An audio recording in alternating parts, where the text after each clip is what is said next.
In the days of our great-grandparents, a literary work of less than 3 volumes was scorned as a potboiler. Even Dickens was considered a hasty youth for turning out a novel of a mere 600 pages. Perhaps you might call him the radio writer of his day. Then, around the turn of the century, the short story came into its own, and it developed a perfection comparable to that of the sonnet, in contrast to the long epic poem. Certainly, the short story is the hand grenade of literature, the shock, the quick surprise, the compact firing power. One of the masters of the short story form is Sir Max Beerbohm. His most famous collection of stories is called 7 Men, in which he writes about 6 different, highly unusual characters. The 7th is invariably himself, the stout, ever-smiling Max Beerbohm in person. One of his characters is a tall, cadaverous, rather dim young man named Enoch Soames. It's a story you'll find in many anthologies, for it is one of the most popular and intriguing yarns in our language. The celebrated American humorist, Mr. Donald Ogden Stewart, named this as his favorite story. Hans Conried and Berry Kroger are our leading players as we bring you Enoch Soames.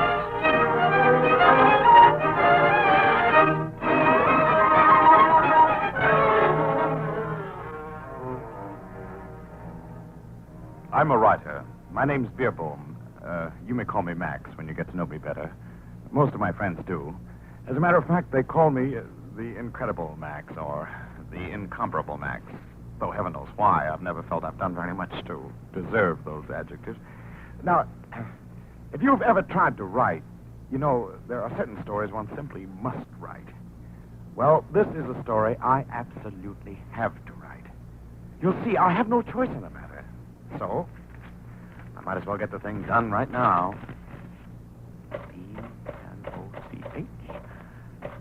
Enochsoames.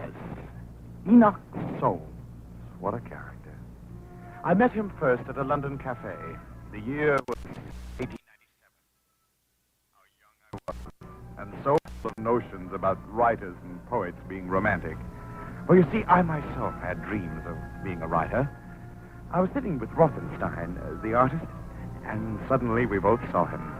He was a stooping, shambling person, rather tall, very pale, with longish and brownish hair. He had a thin, vague beard, very odd-looking, very bohemian. All right, Max. Try that man as an exercise. You young writers seem keen on getting the exact word for everything and everybody. What would be the exact word for that one? Hungry. Yes, hungry, that's the word. Not bad. How would you describe it? Dim. Merely dim. Well, the dim man is on his way to our table. Oh, dear. He probably knows we've been talking about him. Hello? Hello? You don't remember me, do you? Why, of course. Soames is the name. What, certainly. Edwin Soames. Enoch Soames. Enoch Soames? May I sit down? Please do. This is Max Beerbohm. How do you do? Not very well, thank you. What will you have? Something strong, if you don't mind. Don't you think it's bad for you? Nothing is bad. Nothing is good. Nothing is anything. How do you mean? I explained it all in the preface to Negation. Negation? What's that? Well, my first book. You've written a book? Oh, how wonderful. Several books. My second volume is about to be issued. May I ask what kind of book it will be? My poem. Is that to be the title? My Poems by Enoch Soames. It rhymes, you know. Certainly not. You are a very good painter, Mr. Rothenstein, but you are a very bad maker of rhymes. Poems does not rhyme with soul. And I rather want to have a drawing of myself as a frontispiece. Do you happen to know an artist who might like to perform such a commission? I feel certain it would bring that artist great honor. Well, no, I don't happen to know such an artist. Oh, dear, look at the time. We really must be running. Come, Max. Yes, but that should pay the reckoning. Goodbye, Mr. Rothenstein. I was about to ask you what you get. Quite an interesting character. Interesting. My dear boy, he's impossible. Why were you so determined not to draw him? Draw him? Him? How can one draw a man who doesn't exist?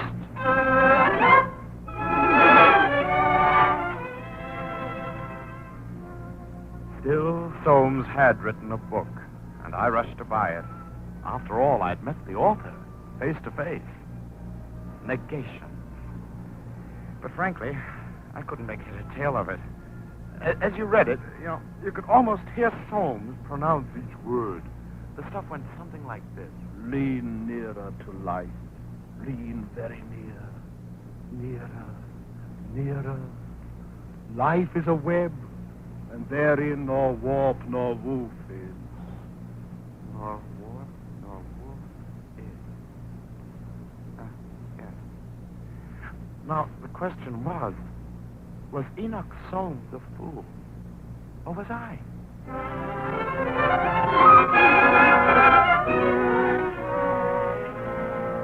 I met him again in the same cafe.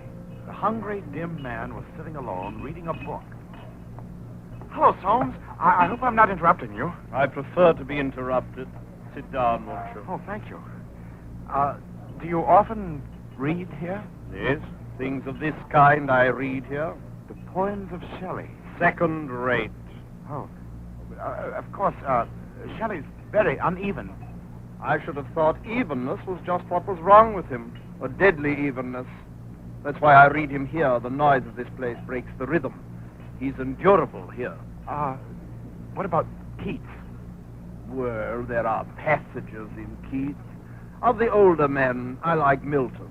Milton wasn't sentimental. I can always read Milton in the reading room. The reading room? Of the library, the British Museum. I go there every day. You do? I've only been there once. I'm afraid I found it rather a depressing place. It seemed to sap one's vitality. It does. It does. That's why I go there. The lower one's vitality, the more sensitive one is to great art. Such is my latest work. Oh, when does it come out? Next week. And is it to be published without a title? No, I found a title at last, but I shan't tell you what it is. I'm not sure that it wholly satisfies me, but it's the best I can find. It suggests something of the quality of the poem, strange growth, natural and wild, yet exquisite and many-hued and full of poise. You'll see. I saw. The title was Fungoid, and that's exactly what the poems were. Rather strange fungus growth. I met him next in that same cafe. Oh, hello there, Beerbaum. Hello, Soames. I hope Fungoids is selling splendidly. Did you buy a copy? Well, yes, I did. Thank you very much. That was very charitable of you. You are in very select company. My publisher has just informed me that a total of 3 copies has been sold. Oh, you're joking. You don't suppose I care, do you? I'm a poet, not a tradesman. Well, an artist who gives truly new and great things to the world always has to wait a long while for recognition. I don't care a sou for recognition. No. Well, I agree. The act of creation is its own reward. I'm a liar. A blasted liar. You know that, don't you? I don't know what you're talking about. You think I haven't minded? Minded what, Soames? Neglect. Failure. What would you know about the feelings of a man such as I? You've never guessed at the bitterness and the loneliness, the posterity. What use is it to me? A dead man doesn't know that people are visiting his birthplace, putting up tablets to him, unveiling statues to him. A dead man can't read the books that are written about him. 100 years hence. Think of it. We shall not be here. No, but the library will still be here, the British Museum, and the reading room just where it is. And people will be able to go and read there. Very likely. Oh, if I could only come back to life then. Just for a few hours, and go to the reading room and read. Or better still, if I could be projected now at this moment into that future, into that reading room, just for this one afternoon, I'd sell myself body and soul to the devil for that. Think of the pages, and pages in the catalogue, Soames, Enoch, endless editions, commentaries, bibliographies, biographies. I do beg your pardon. Excuse me, I couldn't help but overhear. Might I take a liberty? Might I, as the phrase goes, cut in? Certainly. Thank you. Though not an Englishman, I know my London well, Mr. Soames. Eh? Your name and fame, Mr. Beerbohm's too, very well known to me. How do you do? Your point is, who am I? I am the devil. Oh, it's well done. It's a very good joke. Are you with some local theatrical company? Saying Dr. Faustus, perhaps, huh? Oh, it's well done. It's a good show. Oh, Show? I am a gentleman. I thought I was in the company of gentlemen. Oh, no. I shall address my remarks only to you, Mr. Soames. I'm a man of business. I'm ready to make a deal. Go on. You wish to visit now, this afternoon, the reading room of the British Museum, yes? But 100 years hence. That is right. Time, a mere illusion. Past and future, they're as ever present as the present, or at any rate only what you call just around the corner. This is June 3rd, 1897. I project you to June 3rd, 1997. Poof! You wish to find yourself standing in the reading room this very minute, yes? And to stay there till closing time. Am I right? That was my wish. It is now 2:10. Closing time then, same as now, 7 o'clock. That will give you almost 5 hours. At 7 o'clock, poof! You find yourself again here, sitting at this table. I come and fetch you here, Mr. Soames, on my way home. Home? Be it never so humble. So, I believe this creature really is the devil. But of course it is. Shall we go? Oh, no, Soames, don't be ridiculous. Think of the consequences. I would prefer the truth. 100 years hence. Ready? Ready. Soames, don't! You can't! Soames!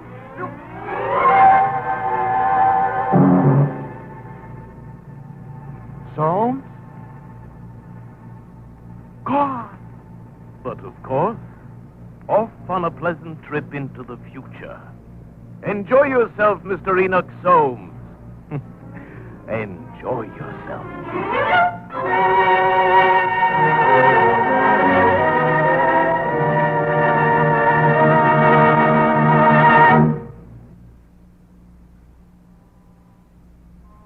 Max Beerbohm merely sat there in that cafe. And immediately across the table was the devil, looking, how shall I put it, devilish.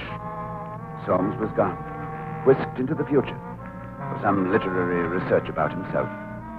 The devil gazed at Beerbohm, looking vulgarly triumphant. Beerbohm merely shuddered. Well, my dear Mr. Beerbohm, there is something for you to write about, eh? This whole business gives me the shivers. Soames, in the flesh, is now, at this moment, living in 1997. Poring over books not even written yet. Seeing and being seen by men not even born yet. But what really gives me the creeps is that tonight and evermore, he will be with you down there. Do not even mention the word. It has unpleasant connotation. Merely say, he will be my guest.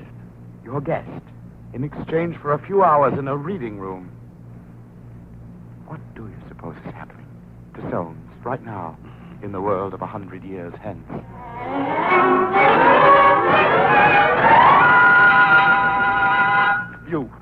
You behind that desk, listen to me. Everyone else here in this room moves away from me in terror when I come near. I shan't bite your head off. Answer my questions. Your dress, straight. Never mind what I'm wearing. Tell me quickly. What is the date? Date 3 June. Oh, I know it's the 3rd of June. What year? 1997. 1997, sure enough. And this is the reading room of the British Museum, right? Read room, Brit Muse, right? Yeah, where is the catalogue? I want to see the catalogue under S. This way. Here, help. Oh, S-N-S-O-F. I hardly dare open it. Who are you? Never mind who I am. I've work to do. Can you imagine this? I am about to see what posterity thinks of me. What man, what writer who ever lived had such an opportunity? Not understand. You certainly speak in an abbreviated fashion. Now, I suppose I sound as strange and florid to you as, well, the Elizabethans sound to us. Before I open this, tell me something. Do you know the name Shelley? Yes. Keats? Yes. Milton? Yes. Which of my own contemporaries do you know? Hardy. Hardy? Yes. Wells. H.G. Wells. Yes. Swinburne, Algernon. Rossetti, Dante Gabriel. Swinburne, yes. Rossetti, yes. And you do know the name Soames. Enoch Soames. Soames? Soames? No, don't know. How in the world did you ever get a job in this reading room? You are obviously a very ill-read man. Here, I'll show you. S.N., S.N.Y., Snidington Alfred, Phonetics and Improvement of English Language, 1986. S.O., here we are. S.O.A. Oh, wait a minute. There's something wrong here. First entry under S.O.A. is soap. A book about soap. Where are your listings for Soames? Soames. Soames? Yes, sir. Well, obviously there's some new arrangement. Where are your late 19th and early 20th century books? All same catalog. Well, there's some gigantic mistake here. How dare you not even list my books? Negations and fungoids. It's unheard of. I know where they'd have a big write-up. The Dictionary of National Biography. Yes, and the Encyclopedia Britannica. The volume under SOA. Get them for me, and quickly. Dick's Nash Biography. Encyclopedia. Yes, I get it. It's ridiculous to feel disappointment. I must merely track these things down. I shall find plenty of material. Here. Dick's Nash Biography. Encyclopedia. Val double one. Yes, thank you. This phonetic spelling certainly is strange. English. Inglisa. Writer, R-I-T-E-R. And the proper names seem to be spelled in the old way. Oh, yes, all the proper names are right. Galsworthy. That's a strange one. Where'd he come from? Kipling? Imagine his lasting all this time. Barroom poet. Shaw. George Bernard. Who in the devil was he? Oh, no. S-O-S-O-A. Idiots. There's nothing. What kind of civilization is this? The Encyclopedia. Oh, yes. That's an intelligent work. Certainly they'll have something. Stevenson? They're joking. A man who wrote a lot of hogwash for children. Oh, flip back to S-O-A. Nothing. Nothing. What a joke. What a great, colossal joke. For this look at nothing. This assurance that I shall not be known by posterity. I've sold myself, body and soul, to the devil. There must be something. A paragraph someplace, a mention, even a bad mention. You, tell me quickly, what's the best book on late 19th century literature? The last 10 years? Nupton. T.K. Nupton. Get it, me. Here at rest. Oh. And how they stare at me, all these people here. Oh, if they knew who I really was, they'd stare, all right. Ah, here. Thank you. The index. What's this? Page 234. This is ridiculous. Stupid. Unheard of. The deceit of this, the shame of it. Imaginary. I can't bear it. I can't. You get me a pencil and paper, or whatever you monsters use these days to write with. I want to copy down this gibberish and take it back to my own time. And this is my immortality. This is how I am treated by posterity.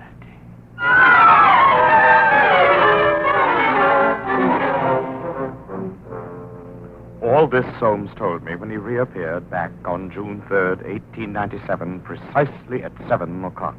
And reappear he did. As devilishly sudden as he had disappeared. He sat crouched forward against the table exactly as when last I had seen him. It was as though he'd never moved. He who had moved so unimaginably far.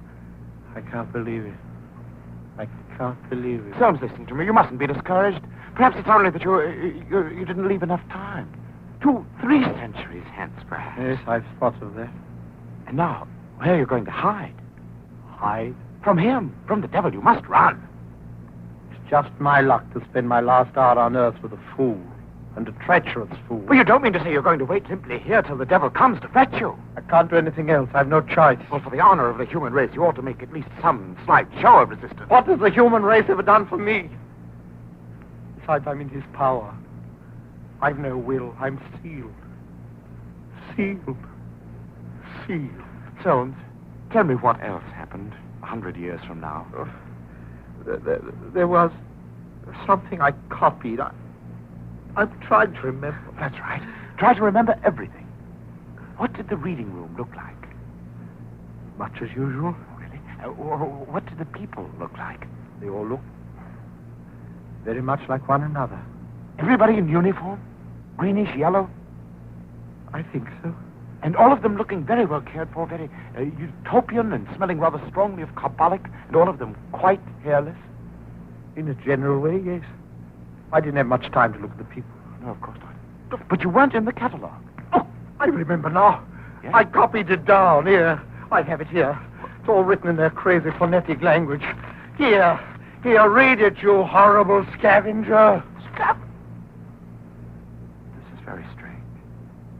From page 234 of Brit Literature, 1890 to 1900, by T.K. Nupton, 1992. Literature spelled Literacher. A writer of the time named Max Beerbohm, who was still alive in the 20th century, wrote a story in which he portrayed an imaginary character called Enoch Soames, a third-rate poet who believes himself a great genius and makes a bargain with the devil in order to know what posterity thinks of him. It shows how seriously the young men of the 1890s took themselves. Thank heaven we have no Enoch Soameses among us today. What a nightmare. What do they mean, Imaginary? Oh, imaginary, I suppose that is. But Soames, you're no more imaginary than I am. You. I'm sure you copied this correctly. Quite. Think of what's in store for the art of letters. Heaven preserve it. Who cares about the art of letters? Think of what's in store for me. Oh, Soames, now don't look at me like that. After all, the name Max Beerbohm is not at all an uncommon one. And there must be several Enoch Soameses running around. At least, Enoch Soames is a name that might occur to anyone writing a story. You must see that. I see the whole thing. You're such a bad writer that instead of imagining a thing and making it seem true, you're going to make a true thing seem as if you'd made it up. You're a miserable bungler, and it's just my luck. Well, the miserable bungler isn't I. It's not going to be I, but T.K. Nupton. Don't you see that? Save your arguments. Here is my guide to the nether region. Good evening, gentlemen. I'm sorry to disturb your pleasant party. Stand back. You're not taking him. Mr. Soames got absolutely nothing from his journey this afternoon. The whole thing was a common swindle, so the bargain is off. On the contrary, a bargain is a bargain. No, I won't. It's no use arguing with the devil. You should know that. Goodbye, Beerbohm. I ask only one thing. Yes? In your blasted story, try to make them know that I did exist. Soames. Shall we be, as they say, Off.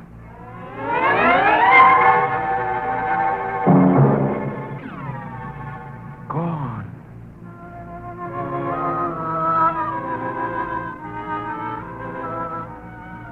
And now you know why I'm writing this story. I have to. It's fate, preordained. Now, there's one way to prove, of course, who was right, T.K. Nupton or me. Enoch Soames will appear again in 1997. A lot of you will be alive then. I shan't. So why don't you put it down on your calendar pad?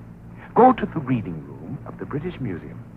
A visitor from a century past will be there. A dim man with a hungry look. Sometime on the afternoon of 3 June, 1997. And, you might ask him something all of us have always wanted to know. How's the weather down